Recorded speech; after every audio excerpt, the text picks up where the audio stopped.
नमस्कार विद्यार्थी मित्रांनो, BA तृतीय वर्ष मराठी ऐच्छिक पेपर 10वा साहित्यशास्त्र या अभ्यासपत्रिकेचा अभ्यास आपण करत आहोत.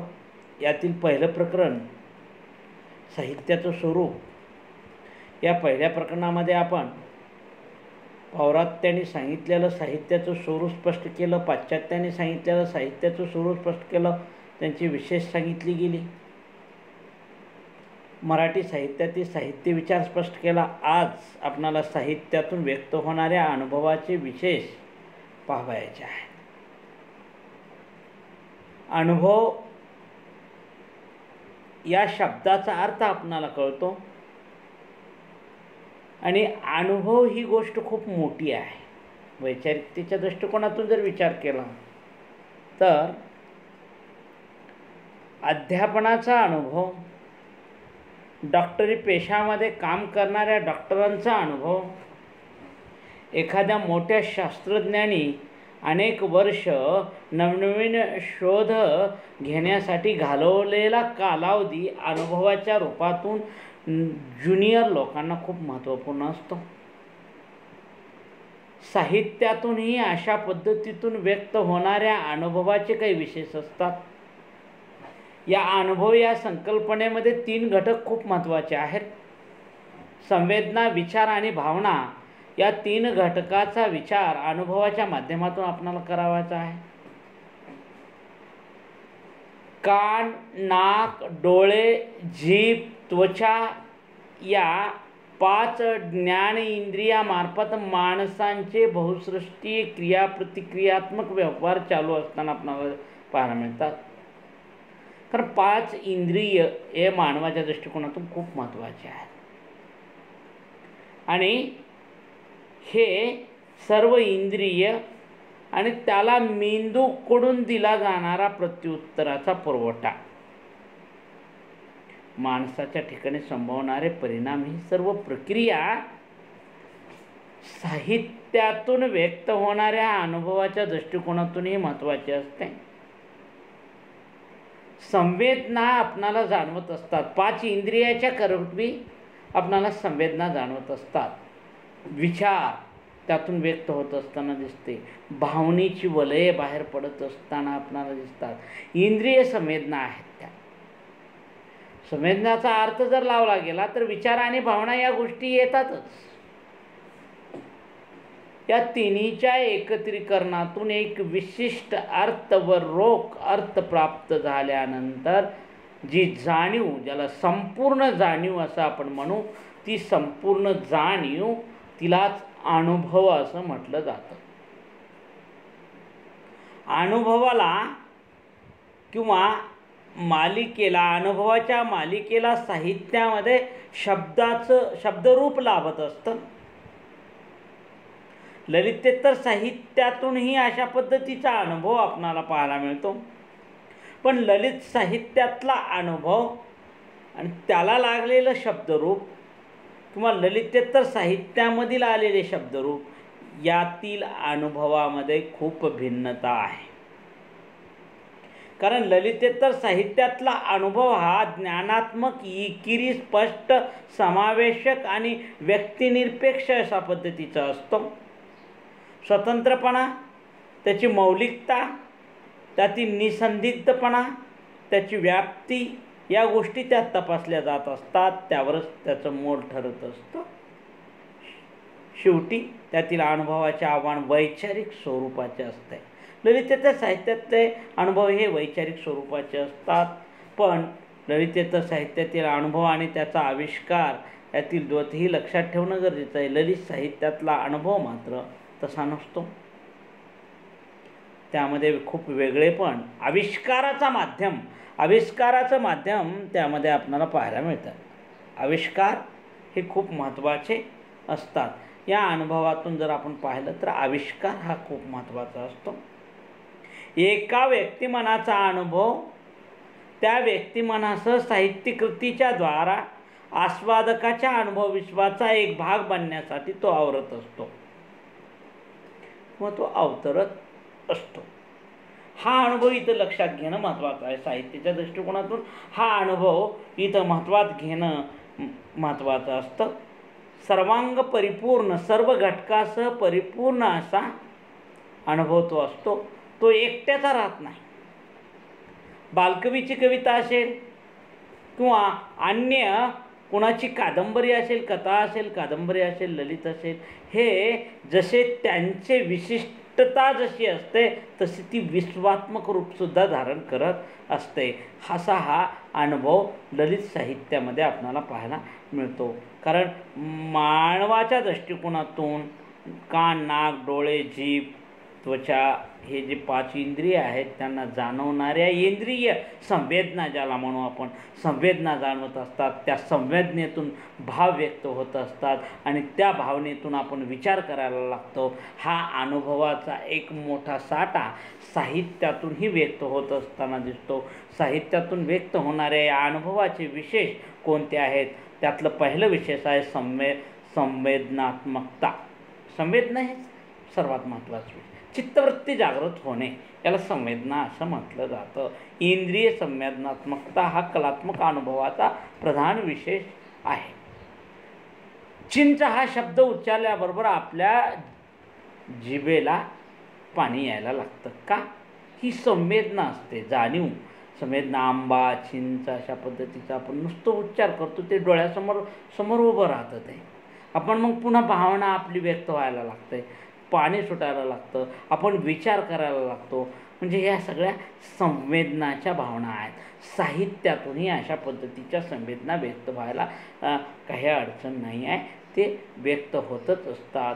मर्ढेकरांचं सौंदर्यशास्त्र त्याच दृष्टिकोनातून आपल्याला महत्त्वाचं आहे. कलावंताच्या ठिकाणी तीव्र संवेदन क्षमता हवी आणि विशेष म्हणजे खरा कलावंत मोठा जेव्हा होतो तेव्हा तो इंद्रिय संवेदनातून, संवेदन क्षमता खूप जागृत असली पाहिजे. कुमार गंधर्वासारखा गायक असेल, रविशंकरासारखा सतारिया असेल, अल्लर खां सारखा एखादा तबला वादक असेल, ती मोठी का झाली? त्याचं कारण आहे संवेदना. ही संवेदना साहित्यामध्ये खूप महत्त्वाची असते. संवेदनेशिवाय कवी, कथाकार, कादंबरीकार आपलं साहित्य लिहू शकत नाही. बालकवीसारखा कवी फुलराणी नावाची जेव्हा कविता लिहितो तेव्हा वाचक रसिक फुलराणी आणि रविकिरणाचं लग्न लावण्यासाठी अक्षता घेऊन उभा राहतो. का? तर संवेदना, इंद्रिय संवेदना. संवेदना ही खूप महत्त्वाची असते. मर्ढेकर आणि संवेदनाचे संवाद आणि विरोध असे 2 गुणात्मक आणि समतोल असे संख्यात्मक मिळून 3 घटक काव्यात कसे निर्माण झाले हे सांगितलं. सौंदर्याची प्रतीती त्यातून येते. विस्तृत चर्चा त्या संदर्भामध्ये त्यांनी केल्या. एकंदरीत सौंदर्यशास्त्राचा जसा जास्त विचार होऊ लागला तसा तसा ललित साहित्यातील अनुभवाच्या, सौंदर्य अनुभवाच्या या विशेषावर अधिकाधिक प्रकाश पडत गेला. हेगेलचे सौंदर्यशास्त्र कलाकृतीच्या ज्या चैतन्याच्या उपस्थितीचा निर्देश केला आहे आणि इतराकडून सतत ज्या जिवंतपणाचा निर्देश केला गेलेला आहे त्याचं चित्रण आपणाला हेगेलच्या सौंदर्यशास्त्रामध्ये आपणाला पाहायला मिळतं. हेही तितकंच महत्त्वाचं आहे. त्याच्यानंतर इंदिरा संतांच्या कविता असतील, ग्रेस यांच्या कविता असतील, बहिणाबाईंच्या कविता असतील, बालकवीच्या कविता असतील, यातून संवेदना जाणवते. अनेक साहित्यामध्ये संवेदना ही जाणवतच असते. त्याच्यानंतर दुसरं वैशिष्ट्य आहे भावनात्मकता. संवेदना निर्माण झाल्यानंतर भावना तयार होत असते. भावनात्मकता हाही अनुभवाचा एक विशेष महत्त्वाचा आहे. कारण कलेच्या किंवा ललित साहित्याच्या संसाराचा आधारस्तंभच भावना विलास होय. अनुभवात असणारा भावनेचा स्पर्श खूप वैशिष्ट्यपूर्ण असतो. त्यामुळे अनुभव काही विशिष्ट भावनांची जागृती किंवा परिपोष करू शकतो. म्हणून भावनात्मकता ही सगळ्यात महत्त्वाची गोष्ट आहे. बेंजाकिट या सौंदर्यशास्त्रज्ञाच्या मते सौंदर्य अनुभव एक सुखद भावना असते. ललित साहित्याचा कोणताही प्रकार घेतला तर त्यातील भावदर्शन नेहमीच महत्त्वाचे मानले जाते. कारण संस्कृत साहित्यिकांनी जी रसचर्चा केली, रस म्हणजे काय आहे तर भावनेची एक विशिष्ट अवस्था होय. पाश्चात्यांनी काव्यात इमोटिव्ह एलिमेंट जे म्हटलेलं आहे ती इमोटिव्ह म्हणजेच भावनानुबंधाचीच प्रक्रिया असते. म्हणूनच ऑथेल्लो किंवा हॅम्लेट घेऊ आपण. शेक्सपियरच्या हॅम्लेटमध्ये to be or not to be that is a question ही जी भावनात्मक अनुभूती आलेली आहे, जगावं की मरावं काही कळत नाही असे हा राजकुमार म्हणतो. कारण हॅम्लेट असं म्हणतो तेव्हा मात्र ही भावनात्मक अनुभूती असते. साहित्यामध्ये, कवितेमध्ये, कथेमध्ये, नाटकामध्ये, चरित्रामध्ये ही भावनात्मक अनुभूती आपल्याला पाहायला मिळते. नटसम्राट या विवा शिरवाडकरांच्या नाटकामध्ये आप्पासाहेब बेलवलकर काय म्हणतात, कुणी घर देतं का, घर या म्हाताऱ्याला कुणी घर देतं का हो? ही काय आहे? वयाची 60 ओलांडल्यानंतरची जी काही भावनात्मक अनुभूती आहे त्या अनुभूतीचं विवेचन या नटसम्राट या नाटकामध्ये केलं गेलेलं आहे. जो नटसम्राट आप्पासाहेब बेलवलकर ज्याच्या आयुष्यामध्ये तरुण वयामध्ये जेव्हा नट होतो तेव्हा जनतेने त्याला डोक्यावर घेऊन नाचलं, रसिकांनी डोक्यावर घेऊन नाचलं, त्याची नाटकं इतकी गाजली. हा लोकप्रिय नटसम्राट. पण शेवटी त्याने आपली सर्व संपत्ती, आपला एक मुलगा आणि एक मुलगी ज्यांच्यावर त्यानं जीवापाड प्रेम केलं तर त्यांना वाटून दिली. कावेरी नावाची पत्नी आजारी होऊन मृत्यू पावते तेव्हा त्याची जी अवस्था होते तेव्हा तो वणवण हिंडायला लागतो आणि कुणी घर देतं का हो, घर म्हणायला लागतो. म्हणजे 2 लेकरं असून प्रश्न हा नाही आहे, परिस्थितीचा नाही आहे, भावनात्मक अनुभूतीचं चित्रण कशा पद्धतीने केलं गेलेलं आहे याचं आहे. नटसम्राट नाटकामधली जी काही भावनात्मक अनुभूती आहे ती खूप महत्त्वपूर्ण आहे. म्हणून ललित साहित्यातून व्यक्त होणाऱ्या अनुभवाचा हा दुसरा विशेष यामध्ये आपणाला पाहायला मिळतो. कारण अनुभवातील भावना व्यक्तिस्थल काल निरपेक्ष झालेली साधारण भावना असते. कारण ती भावना, ऑथेल्लोची भावना आपण इथं पाहतो, हॅम्लेटची भावना आपण पाहतो. आपल्यासारख्या जगातल्या प्रत्येक देशामध्ये एकमेकाच्या साहित्याचं जे काही अनुवाद झालेले आहेत त्यातून भावनात्मक अनुभूतीचं चित्रण प्रत्येक देशातलं आपल्याला पाहायला मिळतं. मग ही सगळी भावना मात्र साधारण भावना झालेली असते. भावनेसाठी भावना असे तिचं स्वरूप असल्याने ती सवर्णापराने आस्वाद्य असते. म्हणून काव्यामध्ये भावना ही खूप महत्त्वाची असते. उदाहरणामध्ये विठ्ठल वाघांची एक कविता आहे. विठ्ठल वाघ काय म्हणतात, आम्ही मेंढर मेंढर ज्यानं त्यानं हाका लाव, 5 वर्षाचे बोलिले होतो आमूचा लिलाव. 5-5 वर्षाला निवडणुका येतात, लोक निवडणुकीला उभं राहतात. आम्ही मात्र मेंढरासारखं एकमेकाच्या मागं राहतो आणि विचार करत नाही आहे कोणता नेता चांगला आहे, कुणाला आपण निवडून दिलं पाहिजे. पण 5-5 वर्षाला आमचा मात्र लिलाव होतो, आम्ही पैसे घेऊन मतदान करायला लागतो. ही भावना योग्य नाही आहे. म्हणजे साहित्य हे कशा पद्धतीचं असतं आणि त्यातली भावना कशा पद्धतीनं व्यक्त होत असते याचं चित्रण या ठिकाणी केलेलं पाहायला मिळतं. कारण फम शिंदेंच्या आई कवितेमध्ये आई एक नाव असतं, घरातल्या घरात गजबजलेलं गाव असतं, आई असते जन्माची शुदरी, पुरतही नाही आणि सरतही नाही असं फम शिंदे म्हणतात. आईचं मोठेपण, आईचं वास्तव चित्रण ते करतात. भावनात्मकता, आईची भावना, आई काय असते या संदर्भातलं चित्रण ते करतात. म्हणजे ही भावनात्मकता साहित्यामध्ये महत्त्वाची असते. त्यामध्ये वैचारिकता हा घटकही दृष्टिकोनातून महत्त्वाचा आहे. तिसरा विशेष जर पाहायला गेलं तर वैचारिकता हा भाग तर खरं तर ललितेतर शास्त्रीय साहित्याशी संबंधित येतो. पण शास्त्रीय साहित्यापेक्षा ज्ञानाशी संबंधित हा घटक, वैचारिकता हा ज्ञानाशी संबंधित घटक आहे. ज्ञान हे सर्वकष आहे. मग ते ललित साहित्यातही येतं आणि शास्त्रीय साहित्यामध्येही येतं. हेही तितक्यात महत्त्वाचं आहे. म्हणून बुद्धिमार्गाशी निगडीत मानला जाणारा हा घटक आहे. ललित साहित्यालासुद्धा विचाराचं काही वावडं नाही आहे. ललित साहित्याने विचार करायला पाहिजे, कारण विचाराचे जे वैचारिकतेचे धागेदोरे आहेत त्याचे नियमसुद्धा ललित साहित्यानं पाळलं पाहिजे. गोपू देशपांडे असतील, विजय तेंडुलकर असतील, काकासाहेब खाडविलकर असतील, बाशी मर्ढेकर असतील, त्याच्यानंतर अनेक मोठे मोठे कवी आहेत आजच्या आधुनिक काळामध्ये. बालाजी मदन इंगळे असतील किंवा जगदीश कदमसारखा कवी असेल किंवा भमा परसावळेसारखे कवी असतील. अनेक कवी अनेक दृष्टिकोनातून आपणाला पाहायला मिळतात. आणि असं जगणं तोलाचं नावाची कादंबरी लिहिणारे लेखक असतील. ह्या सगळ्या गोष्टी जर आपण पाहिल्या तर ह्या सगळ्या गोष्टी साहित्यामध्ये वैचारिकतेच्याच अंगाने येते. संवेदना तर आहेत, भावना आणि संवेदना या दोन गोष्टी तर खूप महत्त्वाच्याच आहेत. पण तिसरी गोष्टसुद्धा महत्त्वाची आहे की वैचारिकता. वैचारिक साहित्य. अमेरिकेतील गुलामीचा प्रश्न जगाच्या विषयावर टांगण्याचे फार मोठे काम युनिक टॉम्स कॅबिन या कादंबरीने केलेलं आहे.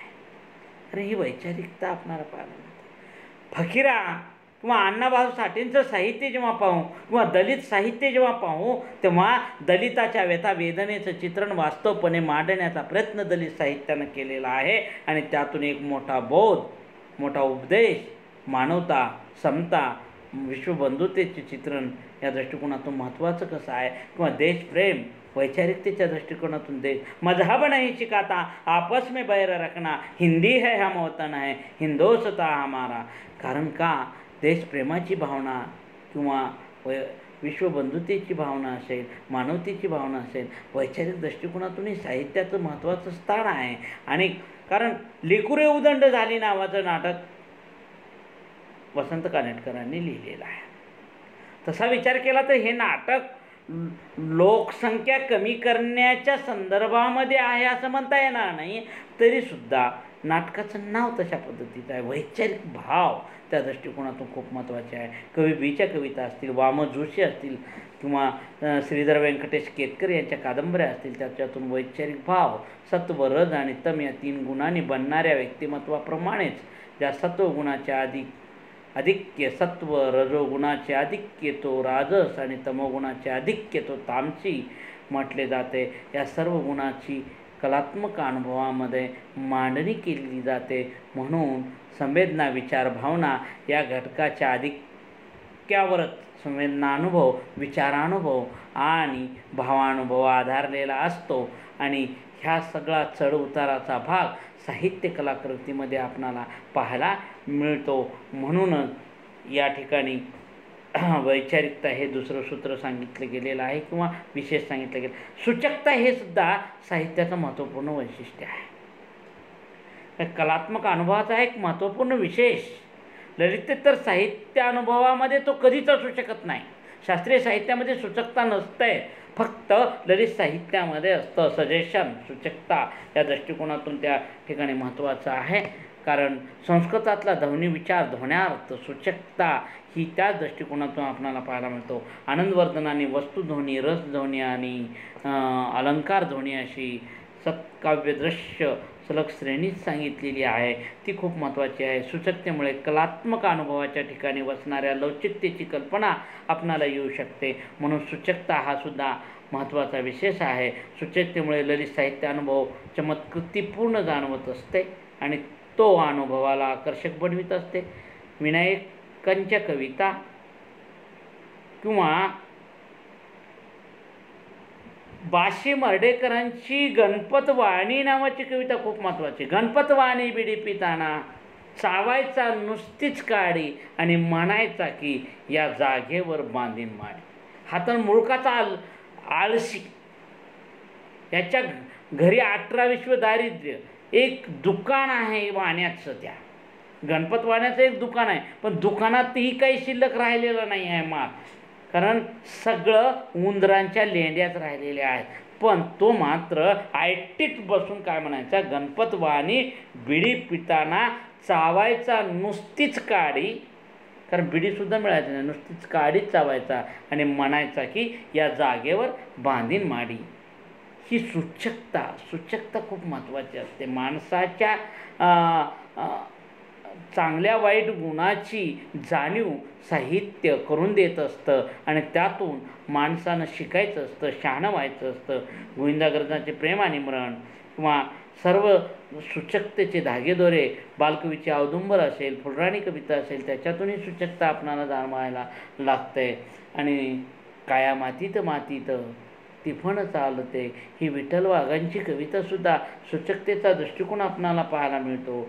आणि वाटेत जीवनाच्या काटेच पार होते, हळुवार वेदनांचे हळुवार वार होते, याच्यातलाही सूचकार्थ महत्त्वाचा असतो. सूचकता फक्त कलावंताच्या कलात्मक अनुभवाचा विशेष असते, त्याच्यामुळे सौंदर्यवृद्धी होत असते. सूचकता शास्त्रीय आणि ललितेतर साहित्याच्या अनुभवाच्या बाबतीत दोष ठरत असते, पण ललित साहित्यामध्ये ती खूप महत्त्वाची असते. विशिष्टता आणि विश्वात्मकता हा सुद्धा विशेष महत्त्वाचा आहे. आणि हा विशिष्टता व विश्वात्मकता हा विशेष आपण आता पाहणार आहोत. या दोन्हीही विशेषामध्ये व्यक्त होणाऱ्या अनुभवाचे विशेष खूप महत्त्वाचे आहेत. ललितेतर साहित्यामागील अनुभवात फक्त विश्वात्मकता हा विशेष असतो, पण ललित साहित्यामध्ये विशिष्टताही असते. कारण एखादी कलाकृती मृत्युंजय असेल, ययाती असेल, बालकवीची फुलराणी असेल, बहिणाबाईची मन नावाची कविता असेल, खोपा नावाची कविता असेल, या सगळ्या कवितेमध्ये एक विशिष्ट मनाचा ठसा आहे. जेव्हा ती स्वतःची कविता असते, प्रकाशित झाल्यानंतर ती विश्वात्मक रूप धारण करत असते. ऑथेलो, हॅम्लेट ही नाटकं एका शेक्सपियर नावाच्या महान लेखकाची आहेत, पण त्याची स्वतःची जशी आहेत तशी ती जगामध्ये सगळीकडे भाषांतरित झालेली आहेत, सर्वांची होत असतात. रामायण महाभारतासारखं महाकाव्य आपल्या देशामध्ये जन्माला आलं, पण आज सगळीकडे भाषांतरित झालेलं आहे. ती एक विशिष्ट मनाची व्यक्तिरेखा जरी असली तरी ती विश्वात्मक रूप धारण करत असते. म्हणून अनन्य साधारणत्व व सर्वसाधारणत्व अशा प्रस्तुत संदर्भात वापरल्या जाणाऱ्या प्रतिशब्दाच्या आणखी काही जोड्या या ठिकाणी आपल्याला विशिष्टता आणि विश्वात्मकतेच्या दृष्टिकोनातून महत्त्वाच्या असतात. आणि तो व्यक्तिसापेक्ष असूनही व्यक्तिनिरपेक्ष असतो. ललित साहित्यामागचा तो अनुभव महत्त्वाचा असतो. कारण साने गुरुजी सांगतात, खरा तो एकची धर्म जगाला प्रेम अर्पावे, आता विश्वात्मके देवे येणे वागेतने तोषावे. हे सगळी भावना ही विश्वात्मक रूप धारण करणारी असते. साहित्यामध्ये विशिष्टता असते. एखाद्या कविमनाची ती कविता असते. औदुंबर असेल, फुलराणी हे किंवा काळ्या मातीत मातीत असेल, किंवा वामन निंबाळकराची शब्द नावाची कविता असेल, फक्त ती एकट्या कवीची होत नसते. बहिणाबाईचा संपूर्ण अनुभव तिने तिच्या कवितेमधून व्यक्त केला, तेव्हा ते तिच्या स्वतःचा अनुभव झाला. पण जेव्हा ती कविता प्रकाशित झाली तेव्हा तो विश्वाचा अनुभव होऊन जातो. म्हणून विशिष्टता आणि विश्वात्मकता हे साहित्याचं सर्वात महत्त्वाचं वैशिष्ट्य आहे. त्याच्यानंतर शेवटचं वैशिष्ट्य आहे सेंद्रियता. हाही साहित्य अनुभवाच्या बाबतीत लक्षात घेण्यासारखा महत्त्वाचा विशेष आपणाला पाहायला मिळतो. सर्वप्रथम या सेंद्रियत्वाची कल्पना व्लाडिमार वाइडले यांनी कलाकृतीच्या एकसंगत्वाच्या संदर्भामध्ये वापरलेली आपणाला पाहायला मिळते. त्याही अगोदर अरिस्टॉटलने कलाकृतीच्या सेंद्रियत्वाची कल्पना मांडली. सजीव शरीराप्रमाणे कलाकृतीची रचना हवी असं त्यांनी सांगितलेलं आहे. त्याच्या मते काही गमकाची मांडणी त्यांनी केलेली आहे. हेगल या सौंदर्यशास्त्रज्ञांनी शब्दाची प्रामुख्याने मांडणी सौंदर्य अनुभवाच्या दृष्टिकोनातून केलेली पाहायला मिळते. अनेकातून होणारी एकत्वाची प्रतीती म्हणजेच सेंद्रियत्व होय. साहित्यानुभव, कलानुभव यामध्ये वसणाऱ्या भिन्न भिन्न घटकाचा एकात्म संस्कारिता अभिप्रेत असतो. नाक, कान, हात, पाय, पोट, जीभ ह्या सर्व घटकांनी मिळून मानवी शरीर बनलेलं आहे. तशा पद्धतीनं कलाकृती बनत असताना अनेक अनुभवांनी मिळून ती कलाकृती बनलेली असते. एखादं नाटक पाहिलं तर नाटक हे कथानक असतं, संविधानक असतं, व्यक्तिचित्रण असते, संवाद असते, नेपथ्य असतं, वेशभूषा, केशभूषा, भाषा या सर्व वातावरण या सर्व घटकांनी मिळून बनलेलं असतं. तशा पद्धतीनं सेंद्रियत्वामध्ये एक जिनसीपणाची भावना असते आणि अनेकातून एकत्व ज्यामध्ये प्राप्त झालेलं असतं, ज्याला संदर्भ सूचकता लाभलेली असते, त्याला सेंद्रियत्व असं म्हटलं जातं. अपरिहार्यपणे अशा पद्धतीचा अनुभव या कादंबरीमध्ये, कथेमध्ये, नाटकामध्ये, चरित्रामध्ये, कवितेमध्ये या सगळा भावनात्मक अनुभव पाहायला मिळतो. असे एकात्मक कलात्मक अनुभवाबाबतच संभवायला हवी आणि ललित साहित्यातून व्यक्त होणारा अनुभव हा जिवंत हवा, स्वतंत्र हवा, चैतन्यमय हवा, मुख्य म्हणजे अंतर्बाह्य सुसंघटित हवा, एकात्मच असायला हवा. अशा प्रकारे ललित साहित्यातून व्यक्त होणाऱ्या अनुभवाची 6 विशेष या ठिकाणी आपण पाहिली. एक पाहत असताना पहिलं विशेष संवेदना, भावना, वैचारिकता, त्याच्यानंतर सूचकता, त्याच्यानंतर विशिष्टता आणि विश्वात्मकता आणि सेंद्रियत्व अशी 6 विशेष आपण पाहिली. आपण नंतरच्या पिरियडमध्ये आपण ललित साहित्य आणि ललितेतर साहित्यातील फरक किंवा साम्यभेद आपण पाहणार आहोत. आता आपण इथं थांबू. धन्यवाद.